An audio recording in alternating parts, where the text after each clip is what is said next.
Of these two series, it seemed like Tetris was the only one that really had like any staying power whatsoever. Columns burned really bright for a couple of years and then just kind of faded away. It's a good game in its own right, but it just didn't stack up to what Tetris could do. Tetris, like, no matter what it did, seemed to be a really fun game. Whereas Columns, they kind of peaked with the third one, like there really wasn't much else they could do with the match 3 format.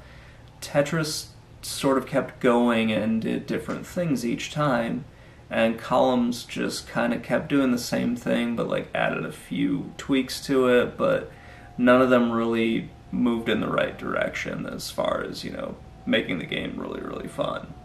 These two are really important for video game history, whereas they were kind of set up against each other, with Tetris being on the Game Boy and Columns being on the Game Gear.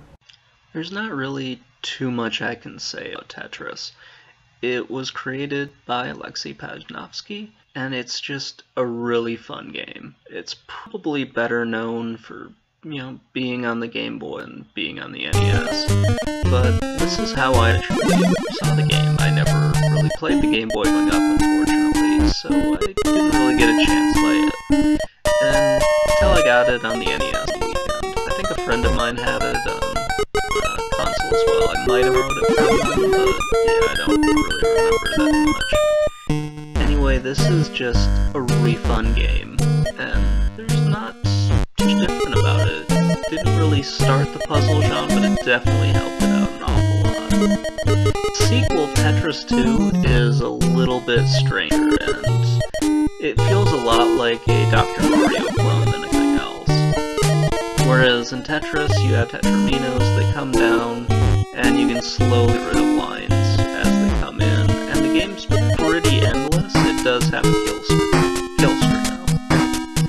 Tetris 2 is just bizarre for me. Again, it feels like Dr. Mario. The Tetraminos all take a different shape, and it's just very, very odd game for me. I have fun with it, but it just feels very off when you compare it to the original Tetris. It's just so weird when you play this one after playing the original, mostly because it's just very, very strange. Your object is to get rid of all the other blocks, and you know, it does a fairly decent job of what it plans out to do. You see at the bottom there are the 3 flashing blocks. To get one of those, you can basically blow up all the colors of blocks that there are. It's fun for what it is. It adds a little bit different mechanics to the game and everything. And yeah, it's just so weird when I play this one. I just don't have like the same. I don't really have the same like memories or thoughts of this game. It's fine. That's really the most I can say. It's a fine game, but it's lacking something that I don't like really explain or anything like that.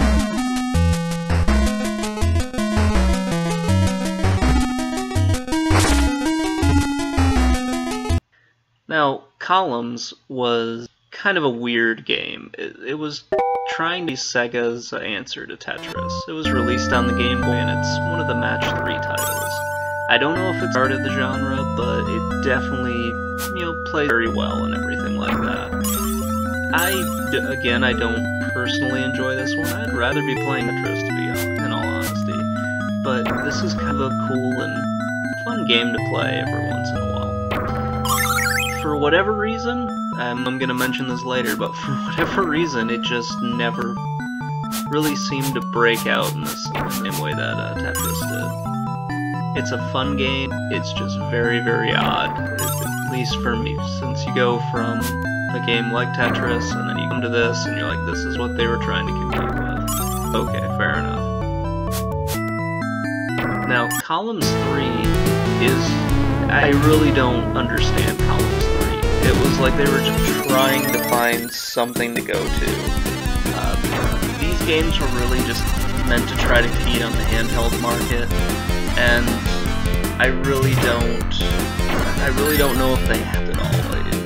This is one of those times when Sega probably should have zigged when Nintendo zagged. They really shouldn't have tried to follow them along on this. They just kept doing their own thing and tried to make it really on their own.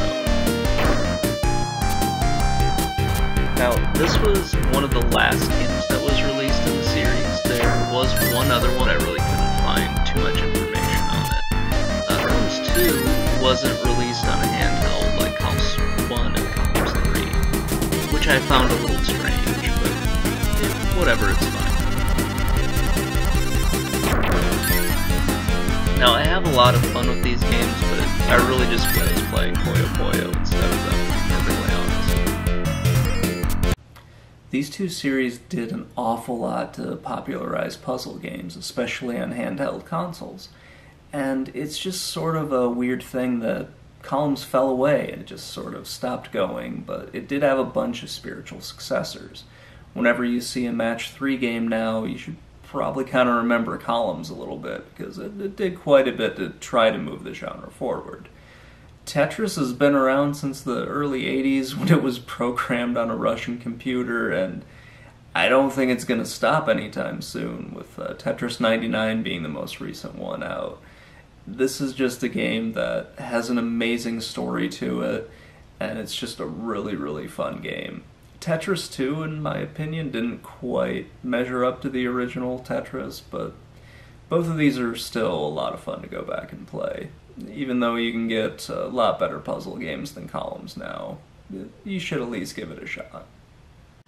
Thank you very much for watching, everybody, and I really, really appreciate if you would leave a comment, or even criticism in any way, shape, or form is always helpful. It's really the only way I'm going to get better at this. Anyway, thank you so much for watching. If you have a recommendation for games you want me to look at, just leave them in the comments below, and have a great day, everybody.